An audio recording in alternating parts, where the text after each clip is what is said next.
2019, we all collectively experienced something very horrific. We saw a trailer to something with the most horrible physical representation of anything we've ever seen. Something with god-awful looking special effects that now, in hindsight, after watching it, I can say didn't turn out to be too bad.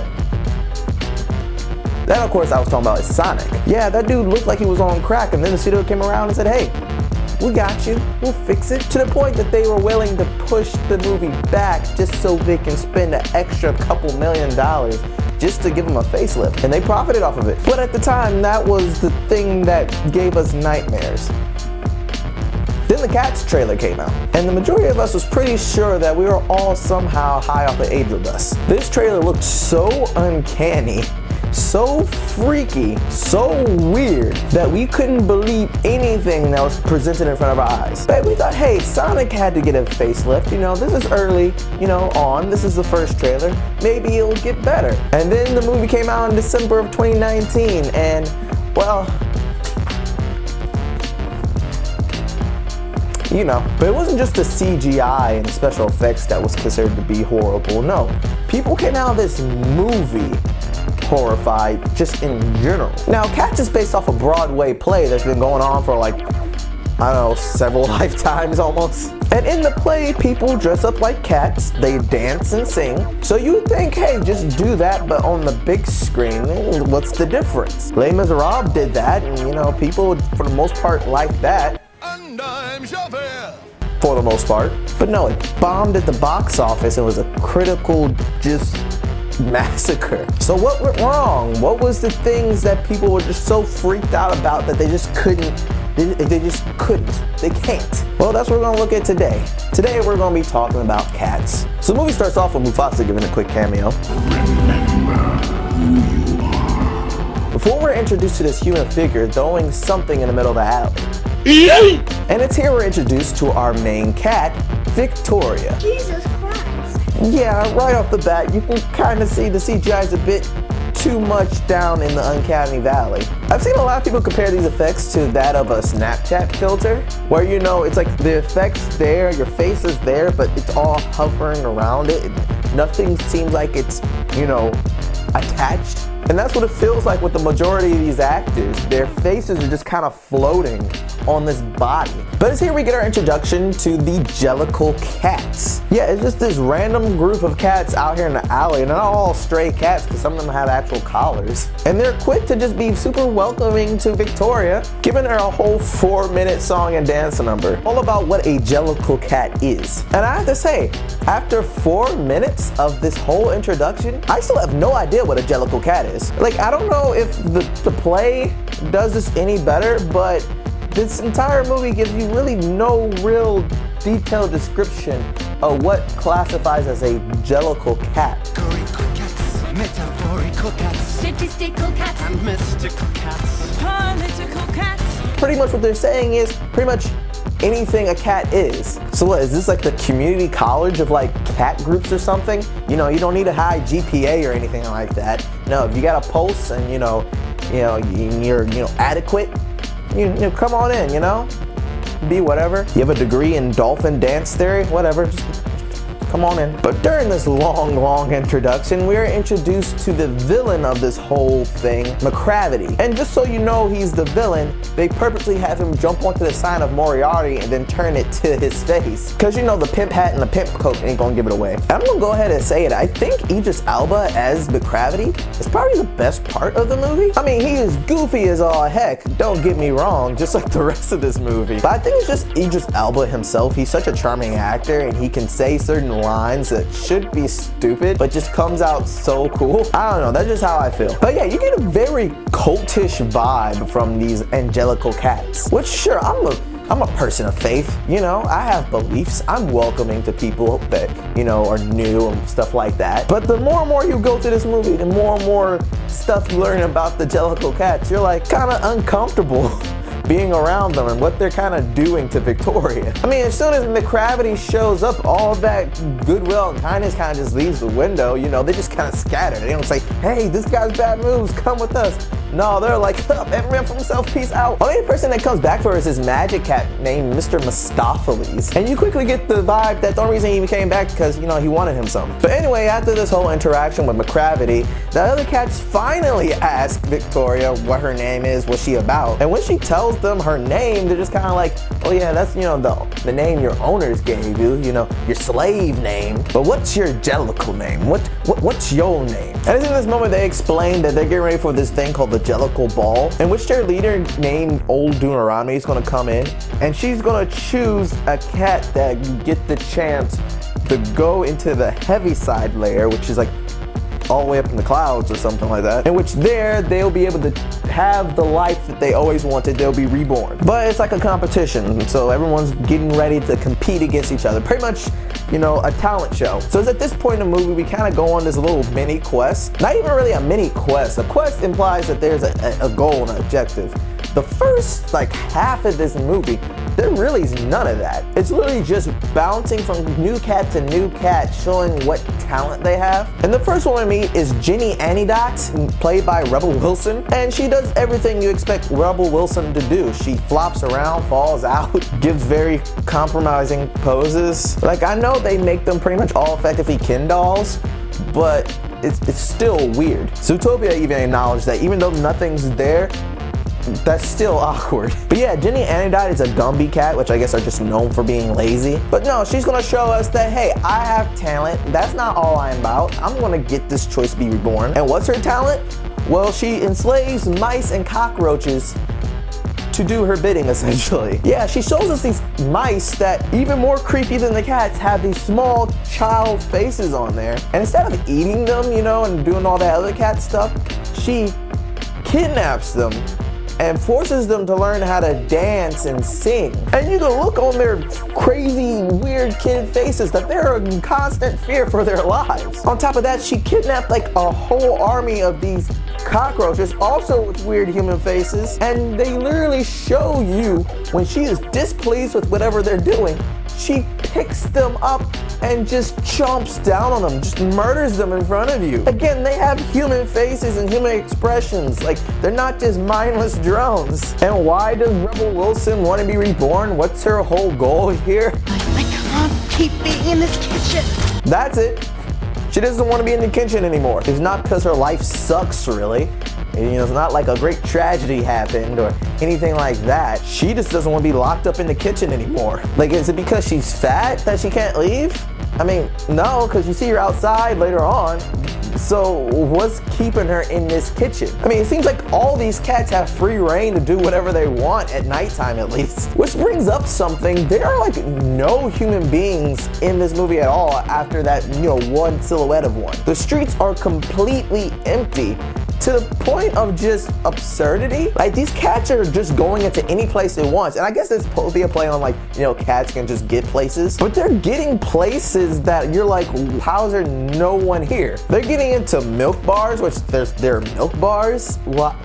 Did people just have bars just for milk? At times you're wondering what exactly this world is supposed to be, because everything's bigger, but it seems way more suited for the needs of the cat. And more, like, almost like this is more part of cat society than human society. But before you start asking these logical questions, the movie introduces to you a whole new cat named Rum Tug Tugger, played by Jason Derulo. And I'm just gonna say it, this guy straight up is a gigolo. His whole song and dance number is just him saying, like, yeah, I like to eat and I like to screw. Like, he just has these girls just pining all over him. To the point that Mr. Mistopheles sees that, you know, Victoria is just starting to get into him. And he's kind of like, he ain't cool, he ain't all that. Pretty much me in high school with any female friend I had. And they say he's such a curious cat. He's not really curious, it's plain and simple, he's just horny. And I guess he just really likes milk too. Like, they're in this milk bar. And, you know, he says, no more milk. He walks out, and immediately he just looks back and just goes,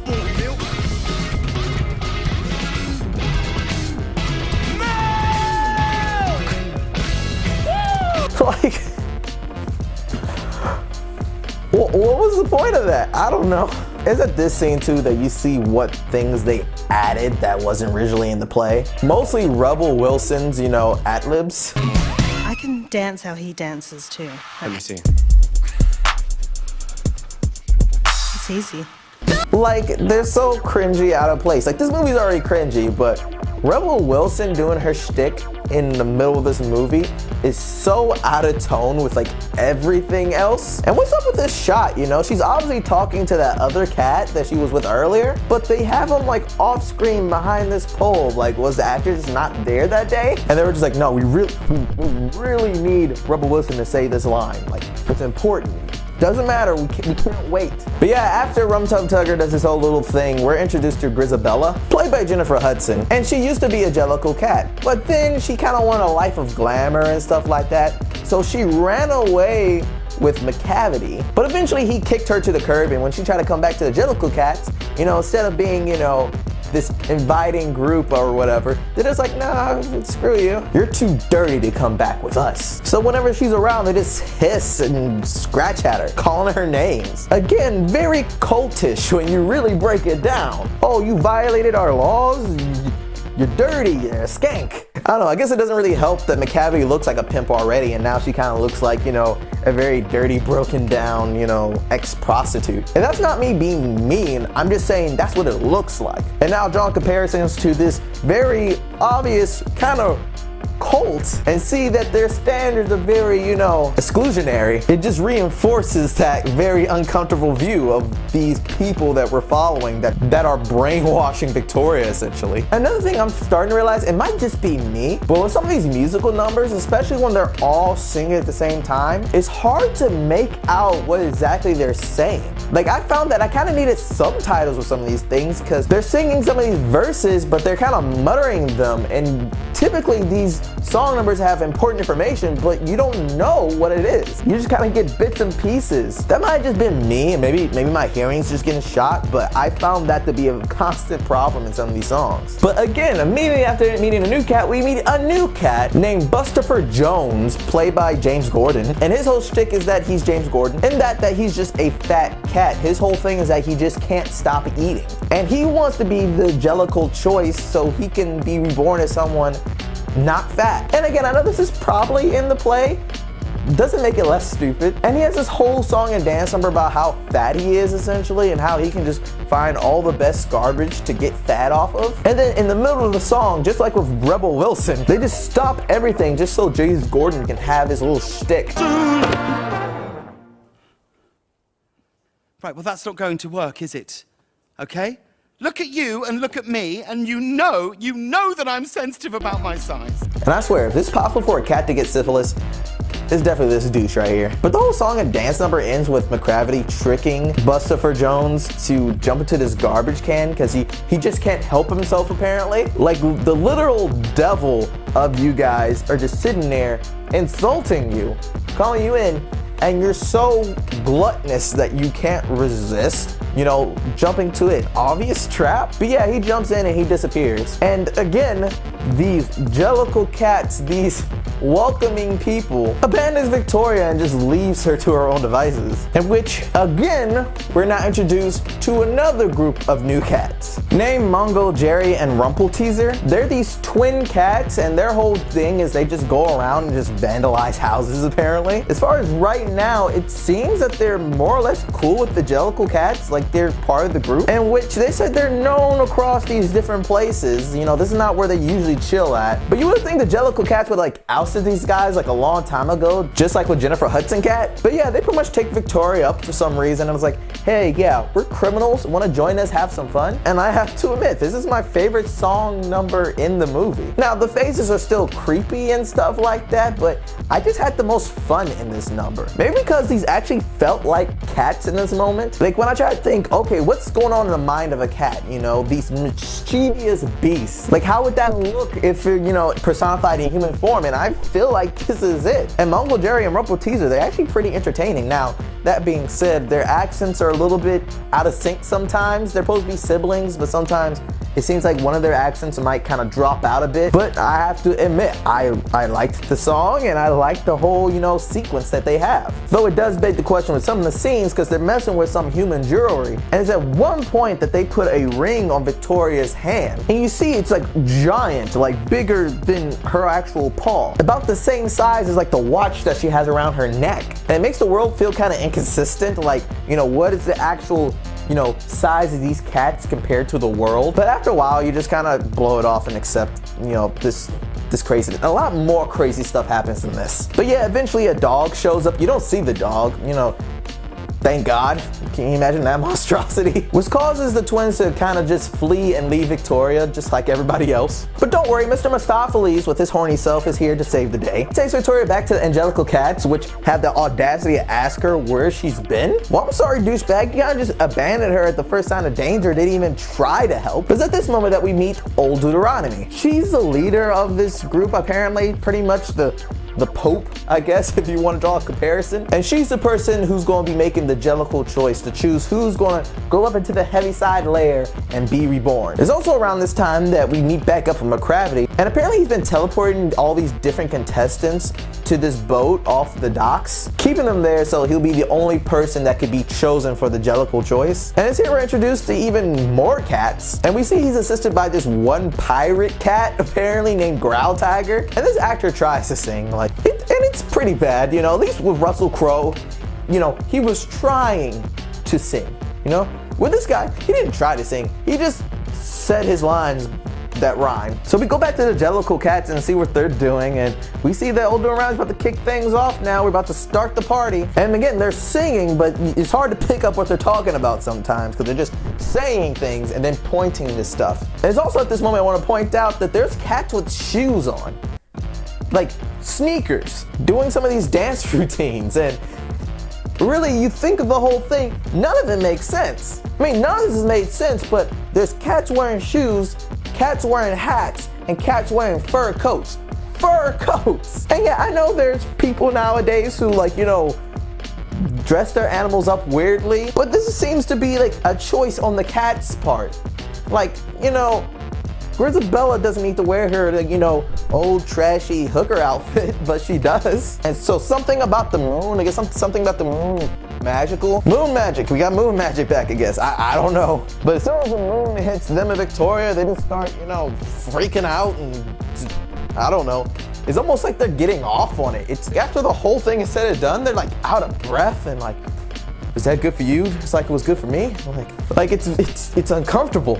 But at this point, we're actually starting to really get into the contest. So now we're introduced to Gus, played by Sir Ian McKellen, and oh gosh, what they do to Sir Ian McKellen? See, Gus is a theater cat. Apparently, back in his prime, he used to star in different plays and movies, apparently, somehow. And so when he comes up to do his song of performance, it's pretty good, maybe because I feel like Sir Ian McKellen is actually more acting than trying to sing. And maybe it's because it also feels like it's Sir Ian McKellen talking to us, you know?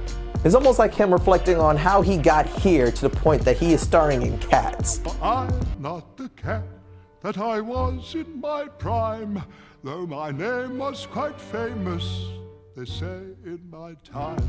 It really is sad, but I also want to point out that Judi Dench playing Old Deuteronomy, like, she's giving him these eyes the entire time. And you just think she's just about any time ready to just jump out of her little seat there and just pounce on him. Like, for real, if it wasn't for the fact that I know that Ian McKellen swings the other way in real life, I would be thinking that in real life, Judi Dench is after this man, like right now. Like, she wants him.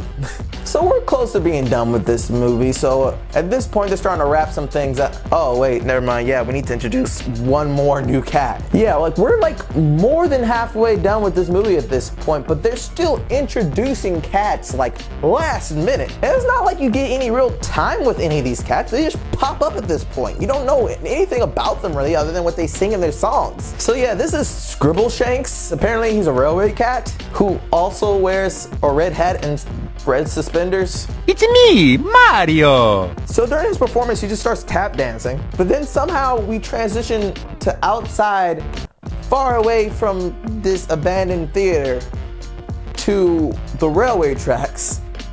And it's not like this is in Scribbleshank's mind. Like, the other cats are there and they're interacting with the same surroundings that he is. At some point, they're suddenly in a train and they're messing with like the luggage and the beds on the train. Like, it's like they're actually there. But then at the end of his performance, suddenly they're back in the building. Like, I guess there'll be some type of artistic thing going on there, you know, but it still has to make sense, guys. Come on. Anyway, McCravity shows up and steals him too, and then Taylor Swift's cat, I don't remember her name, I'm not gonna try to remember it, comes down on a crescent moon, and I kid you not, gets everybody high. Yeah, she just starts sprinkling and bursting out catnip, and as soon as it hits these guys, you think it's like laced or something, you know? They're like passing out, falling over, you know, rubbing up against each other. It's like the beginnings of an orgy for real, y'all. And you see those twin cats from earlier show back up. Apparently they're working with McCravity too. And then also this other random cat that, again, we're meeting for the first time. At least I believe I didn't see her at all during the rest of the movie, so this has to be the first time we're meeting her. And for some reason, when these cats get high, not only are they kind of like, you know, discombobulated and stuff, for some reason they are also join in the dance number. Like, they're all coordinating the stuff too, like they know what they're doing. They didn't imply this as mind control, because every other cat, they just passed out, like, just like, you know, man, where's the Doritos? But no, apparently, you know, whenever they hear a song and dance, they're like, oh snap, this is my part, you know? Like, it makes no sense. But anyway, McCravity shows up, he ditched the hat and the pimp jacket, which honestly just makes him look weirder. And he tells old Deuteronomy, like, hey, I'm the last contestant now, you know, by default, I should win, so yeah. But old Deuteronomy says, no, you have no soul, I'll never give it to you. So McCravity is like, oh yeah, well screw you. And he teleports her away back to the docks and has her walk the plank if she doesn't give him what he wants. So the rest of the cats finally sober up and they're like, oh no, old Deuteronomy's gone, what are we gonna do? So it's not like we could just magic her back, right? But Victoria's like, oh, of course we can. We got, you know, Mr. Mistopheles, he's a magic cat. But even he points out, I was like, dude, I just pull like cards out of my hat and stuff like that. I'm not literally a magic cat. But they're like, no, you just have to believe in yourself. So, you know, they go to this whole song and dance where they just repeat the same thing over and over again to pretty much just hype him up so he can try to teleport old Deuteronomy back. And he does it like 4 or 5 times and it just doesn't work. But then suddenly Victoria says, hey, you know, you can do it. She sings the song too.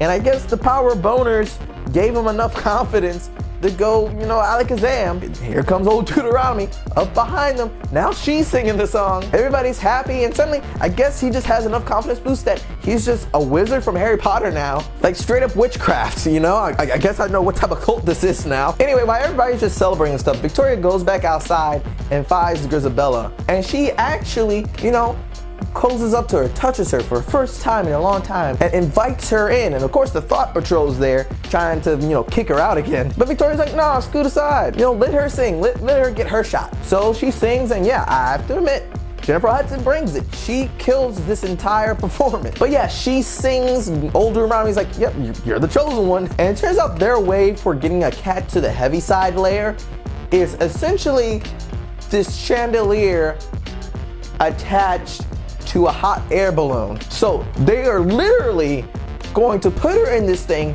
and just have her float all the way up into the sky. Dude, this is like the lottery, man. This is they're literally sacrificing cats to the sky. There's no Heaviside layer reborn stuff up there. They're gonna bring her all the way up to like the, you know, the upper atmosphere where there's no air, and she's gonna suffocate and freeze to death. And as she's flowing, McCravity shows back up, and I guess his genius plan is to just hitch a ride. Like, yeah, there's like a string hanging off and he just grabs on, but somehow he loses his grip and his magic apparently. They don't explain why he can't teleport. He just can't do it now. Which also begs the question, you know, I'm assuming, I mean, this happens every year. So I'm assuming McCravity knows the actual process and how someone goes into the Heaviside layer. So if he really wanted to do it, I mean, does he need old Deuteronomy's blessing? Why not just, when no one's looking on this day, hijack the hot air balloon? Just teleport in it, use his magic to turn on all the candles and hop up. I mean, this whole movie shows him with pretty much godlike powers, and he just tries to go it the old-fashioned way. He tries to follow the process, well, be it with cheating. It makes no sense. But anyway, yeah, like all the cats come out and the sun's coming out and they look as, you know, Grisabella's going, you know, to her demise. They have one last song and dance where Judi Dench cat, old Deuteronomy, literally just looks at the audience. And while that's unsettling, that's not the weirdest part of that whole scene. She then goes on to sing about how cats aren't dogs. And it goes on for like, I don't know, like 3 or 4 minutes, at least that's what it feels like. Anyway, she told Victoria that she's officially a Jellicle cat. Yeah, she's in the cult now. And they look up to, Grisabella one last time as she passes the clouds towards her impending death. And that's Cats, guys.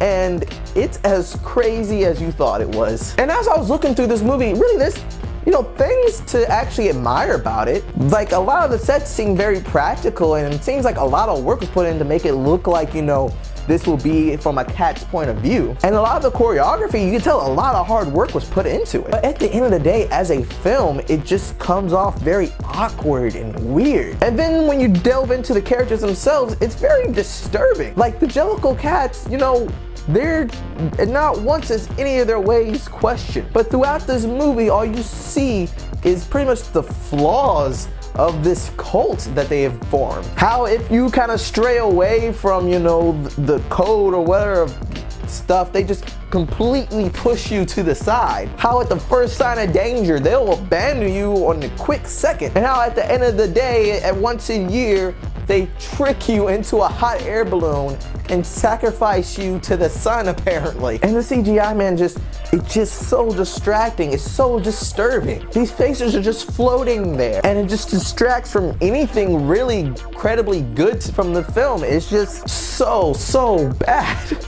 Would I recommend you actually watching it on your own? Sure, yeah. While it is bad, I don't think it's a waste of time. I think it's an interesting viewing experience. Like, if you want to sit down and you're like, hey, I'm a musical enthusiast, but I also love bad movies, then pop this in on a bad movie night. I don't think you'll be disappointed. But that's all I have to say, guys. Tell me what you think. Tell me everything that you liked or disliked about the movie. And until next time, take care.